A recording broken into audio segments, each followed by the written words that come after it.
বিজেপিৰ বিষয়ববীয়াৰ তালিকাখন আমি আপোনালোকৰ জৰিয়তে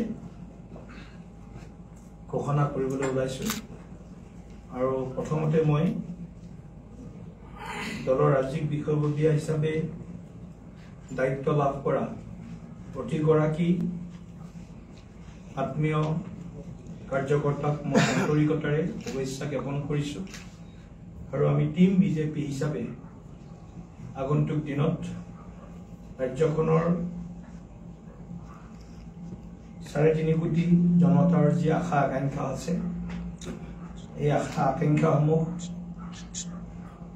আমাৰ কেন্দ্ৰ ৰাজ্য চৰকাৰৰ জৰিয়তে আমি আগবঢ়াই সমাধানৰ দিশত লৈ যাম বুলি আমি সকলোৱে সংকল্পবদ্ধ হৈছোঁ আৰু মই আনুষ্ঠানিকভাৱে আজি বিষয়ববীয়াসকলৰ নাম ঘোষণা কৰিবলৈ ওলাইছোঁ। উপসভাপতি হিচাপে আমাৰ 10 গৰাকী আমাৰ দলৰ কাৰ্যকৰ্তাক দায়িত্ব অৰ্পণ কৰা হৈছে। শ্ৰী পুলক গোহাঁই তিনিচুকীয়া, শ্ৰী পৰিমল শুক্লবৈদ্য সাংসদ কাছাৰ, শ্ৰী তপন কুমাৰ গগৈ চৰাইদেউ, শ্ৰীমতী ৰেখাৰাণী দাসবড়ো বাক্সা, শ্ৰীমতী অপৰাজিতা ভূঞা বাক্সা শিৱসাগৰ, শ্ৰীমতী মুন স্বৰ্ণাকাৰ হাইলাকান্দি, শ্ৰী অশোক ভট্টৰায় বিশ্বনাথ, ডক্টৰ জুৰি শৰ্মা বৰদলৈ গুৱাহাটী, শ্ৰী মনোজ বৰুৱা বজালী, শ্ৰীমতী ৰত্না সিং গুৱাহাটী। সাধাৰণ সম্পাদক হিচাপে আপোনালোকে দেখিছে মোৰ লগত বহি আছে 4 গৰাকী সাধাৰণ সম্পাদক। শ্ৰী দীপ্তু ৰঞ্জন শৰ্মা বিধায়ক কলিয়াবৰ, শ্ৰী পল্লৱ লোচন দাস প্ৰাক্তন সাংসদ প্ৰাক্তন মন্ত্ৰী বিশ্বনাথ, শ্ৰী ঋতুপৰ্ণ বৰুৱা প্ৰাক্তন বিধায়ক ডিব্ৰুগড়, শ্ৰী অনুপ বৰ্মন নলবাৰী। সম্পাদক হিচাপে শ্ৰীযুত লক্ষ্য কোঁৱৰ আমাৰ মাজত আছে, শ্ৰী লক্ষীনাথ তাছা চৰাইদেউ, লক্ষ্য কোঁৱৰ তিনিচুকীয়া, শ্ৰীমতী বিস্মিতা গগৈ গোলাঘাট, শ্ৰীমতী মনালিছা কোচ বঙাইগাঁও, শ্ৰী অভিজিত নাথ নগাঁও, শ্ৰী ৰাতুল শৰ্মা উত্তৰ কামৰূপ, শ্ৰী মহেশ দেউৰী লখিমপুৰ, শ্ৰী সিদ্ধাংশু অংকুৰ বৰুৱা যোৰহাট, শ্ৰী নবাৰুণ বুঢ়াগোহাঁই নগাঁও, শ্ৰী বিতুপন দলে মাজুলী, কোষাধ্যক্ষ ৰাজকুমাৰ শৰ্মা, যুটীয়া কোষাধ্যক্ষ শ্ৰী নাৰায়ণ ডেকা, কাৰ্যালয় সম্পাদক সুশান্ত বিশ্বাস, সামাজিক মাধ্যম তত্ত্বাৱধায়ক social media in charge Biswajit Khaun Majuli, IT in charge doctor Mriganka Talukdar Nalbari, chief spokesperson Shri Kishore Upadhyay Sonitpur, media convener Shri Rupam Goswami Guwahati, কাৰ্যালয় তত্ত্বাৱধায়ক অফিচ ইনচাৰ্জ অনিৰ্বাণ গোস্বামী। এইকেইজন আমাৰ সন্মানীয় কাৰ্যকৰ্তাক দলৰ বিষয়ববীয়া হিচাপে আজি দায়িত্ব অৰ্পণ কৰা হ'ল আৰু লগে লগে আমাৰ যি 8টা মৰ্চাৰ সভাপতিৰ যি নিযুক্তি আছে এইটো পৰৱৰ্তী সময়ত আমি ঘোষণা কৰিম, গতিকে মই সকলোকে শুভেচ্ছা জ্ঞাপন কৰিছোঁ।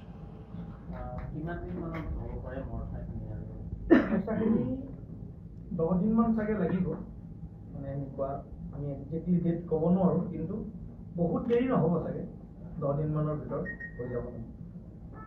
তাৰ লগে লগে আমাৰ যিখন কাৰ্যনিৰ্বাহক সমিতি অন্যান্য বিভিন্ন দায়িত্ব আছে আমাৰ আৰু কেইবাটাও গুৰু দায়িত্ব আছে, কিন্তু এইটো ষ্ট্ৰাকচাৰটো নেশ্যনেল বিজেপিৰ যিটো ষ্ট্ৰাকচাৰ, ইয়াত হয়তো আৰু কিছুমান জইণ্ট কনভেনাৰ জইণ্ট ইনচাৰ্জৰ নামো আমি কম, কিন্তু নেশ্যনেল ষ্ট্ৰাকচাৰ যিটো কমিটি সেইমতেই এইটো আমি কৰিছোঁ।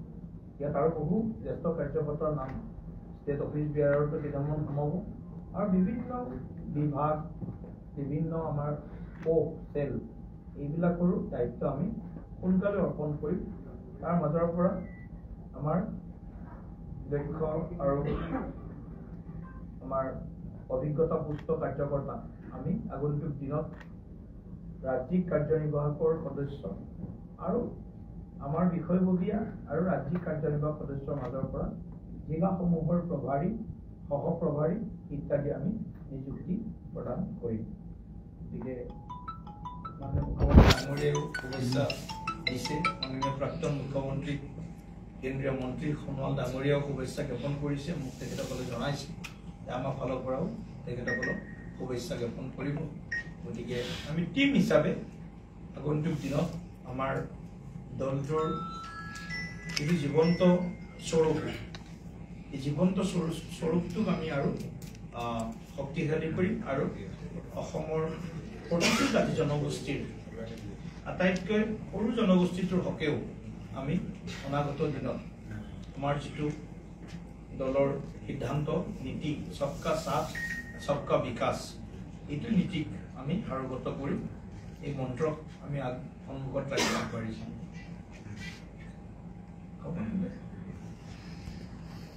আৰু নাই ৰাজুদা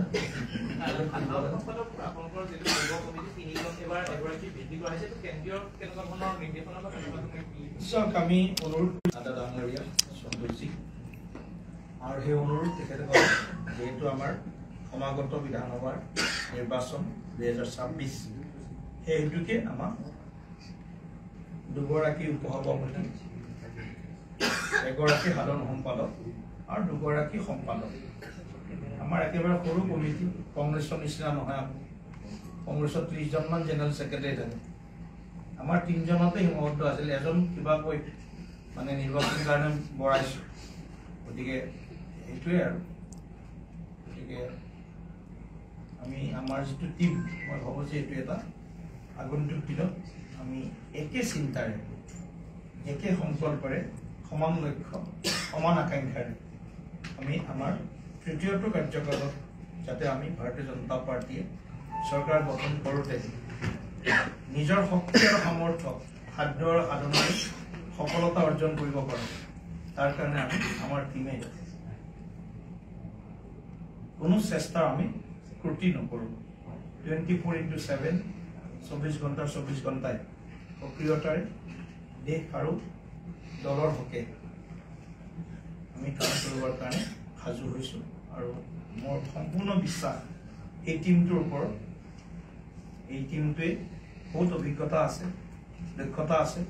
গতিকে টিমটোৰ জৰিয়তে আমি আমাৰ দলীয় যিখিনি সাংগঠনিক দিশ, এই দিশখিনি আমি সৰ্বস্তৰত একেবাৰে তৃণমূল পৰ্যায় বুথ পৰ্যায়ৰ পৰা আমাৰ শক্তি কেন্দ্ৰ, মণ্ডল, জিলা, ৰাজ্যিক সকলো স্তৰতে আমি সফলতা অৰ্জন কৰাৰ কাৰণে আমি সকলোৱে একেলগে কাম কৰোঁ। বিষয়বাবত থকা কোনোবাই ইলেকশ্যন খেলিব নোৱাৰিব, তেনেকুৱা ধৰণৰ এটা কথা খুব চৰ্চাত আছে, সেই কথাটো অকণ ক্লিয়াৰ কৰি দিব লাগিব। চাওক, এটা কথা আমি সকলোৱে একমত হ'ব লাগিব যে বিষয়বাবত যিসকল আহিলে তেওঁলোকে দলটোৰ নীতি নিৰ্দেশনা অনুসৰি তেওঁলোকে বেছি সময় দলৰ পৰিকল্পনা মতে আগবাঢ়িব লাগিব। তাত কোনো ব্যক্তি বা কোনো বিশেষ হিচাপে নাই। গতিকে সকলোৱে বেছি সময়, বেছিতকৈ বেছি সময় সংগঠনৰ হকে তেওঁলোকে ইয়াত সময় নিয়োজন কৰিব লাগিব, ইনভেষ্ট কৰিব লাগিব। গতিকে সেইটো কাৰণে এনেকুৱা কোনো বহুত তেনেকুৱা কোনো আমাৰ মানে কোনো বনচাইনো কৰিব লগা হোৱা নাই যে আমি ইলেকশ্যন নেখেলোঁ, এনেকুৱা ধৰণৰ কোনো সিদ্ধান্ত হোৱা নাই। গতিকে আমাৰ দলৰ সিদ্ধান্ত হ'ব, দলৰ সিদ্ধান্ত অনুসৰি আমাৰ সিদ্ধান্ত এই টিমে মূৰ পাতি ল'ব। যি সিদ্ধান্ত দিব দলে, আমাৰ টিমটোৱে অনাগত দিনত তেওঁলোকে দলৰ নীতি আৰু দলৰ সিদ্ধান্ত 100% তেওঁলোকে মানি আগবাঢ়িম। উপসভাপতিত আমি দেখিছোঁ যে 5 গৰাকীকৈ মহিলা এবাৰ অন্তৰ্ভুক্ত হৈছে, কিন্তু GS-ৰ যদি ধাৰাটো চোৱা যায় আজিলৈকে কিন্তু কেতিয়াও অসম বিজেপিত GS চাগে মহিলা দিয়া নাই। সেই কথাটো অকণ ক্লিয়াৰ কৰিব। আচলতে কি হয়, বহুতে ধাৰণাটো অকণমান ভাবে যে সাধাৰণ সম্পাদক মানে সভাপতিৰ পিছত ডাইৰেক্ট সাধাৰণ সম্পাদকলৈ আহি উপসভাপতি কাউণ্ট নকৰে, কিন্তু উপসভাপতি গুৰুত্বপূৰ্ণ দায়িত্ব ভাইচ প্ৰেচিডেণ্ট। গতিকে সভাপতিয়ে মানে প্ৰিচাইড কৰিব, প্ৰেচিডেণ্ট প্ৰিচাইড, টিম ডিচাইড। গতিকে প্ৰেচিডেণ্টে প্ৰিচাইড কৰিব, টিমৰ যি মন্তব্য থাকিব, তেওঁলোকৰ যি মনৰ কথা থাকিব, মনৰ কথা বুটলি আলোচনা কৰি আমি আগবাঢ়ো। এইটো আমাৰ পৰম্পৰা, কালেক্টিভ লিডাৰশ্বিপ। কালেক্টিভ লিডাৰশ্বিপত ইয়াত এনেকুৱা যদিও সভাপতি কেন্দ্ৰিক ৰাজনৈতিক দলৰ সংগঠন, তথাপিও সভাপতিৰ লগত যিটো টিম থাকে, সেই টিমটোৱে হ'ল মেইন মানে এক্সিকিউশ্যন যিটো পাৰ্ট কয় বা এডভাইচৰী পাৰ্ট যি কয়, দুইটা পাৰ্টত সকলোবোৰ গুৰুত্বপূৰ্ণ। গতিকে ইয়াত উপসভাপতি আছে, সাধাৰণ সম্পাদকত নাই, এনেকুৱা কথাটো মানে আমাৰ দৃষ্টিকোণেৰে এনেকুৱা ধৰণৰ বিশেষ মানে বিষয় নহয়। কাৰণ আমি উপসভাপতি 5 গৰাকী দিছোঁ, গোটেইকেইগৰাকী অত্যন্ত অভিজ্ঞ আৰু তেওঁলোকে দলৰ হৈ বহুদিন ধৰি কাম কৰিও আছে, আৰু সম্পাদিকাও আছে, আমাৰ কেইবাগৰাকীও আছে, দুগৰাকী আছে। বিস্মিতা গগৈ বাইদেউ আমাৰ গোলাঘাটৰ পৰা আহিছে, মনালিছা কোচ আমাৰ জিলা পৰিষদ জিকিছে এবাৰ বঙাইগাঁৱৰ পৰা।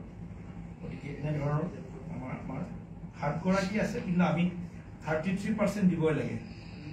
টোটেল আমাৰ 30-32 গৰাকী অফিচ বিয়াৰৰ 33% হ'লে আমি 8 গৰাকীয়ে দিব লাগে, তথাপিও 7 গৰাকী আমি এইবাৰ অন্তৰ্ভুক্ত কৰিছোঁ।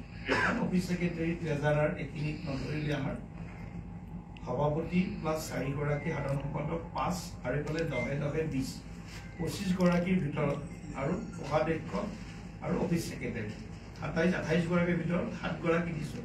মোটামুটি আমাৰ 30% আমাৰ মহিলা ইয়াত অন্তৰ্ভুক্তি কৰা হৈছে। কমিটি এতিয়া হৈ গৈছে মানে নিৰ্বাচনৰ কাৰণে সম্পূৰ্ণ এইটো সদায় আপোনালোকে সাধু বুলিয়ে কয়, গতিশীলতা আৰু বৃদ্ধি পাব নেকি এতিয়া? এইটোতো গতিশীলতাটো আমাৰ এটা দলটোৰ এইটো এটা আমাৰ পৰম্পৰা।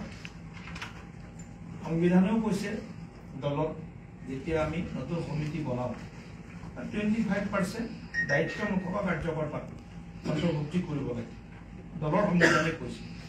গতিকে নিশ্চিতভাৱে আপোনালোকে চেহেৰাবিলাক দেখিছে, এইখিনি চেহেৰা দেখাৰ পিছত নিশ্চিতভাৱে তেখেতসকলে নিশ্চয় এটা হেল্থি কম্পিটিশ্যন কৰিবৰ কাৰণে তেওঁলোকৰো মনত এটা নিশ্চয় চিন্তা থাকিব যে আগন্তুক সময়খিনিত আমি আমাৰ দলটোৰ প্ৰতি দলৰ পতাকাৰ তলত অধিকাধিক সমৰ্থক শুভাকাংক্ষী কেনেকৈ সমবেত কৰাব পাৰোঁ, সেইটো প্ৰথম সকলোৰে লক্ষ্য বা উদ্দেশ্য হ'ব।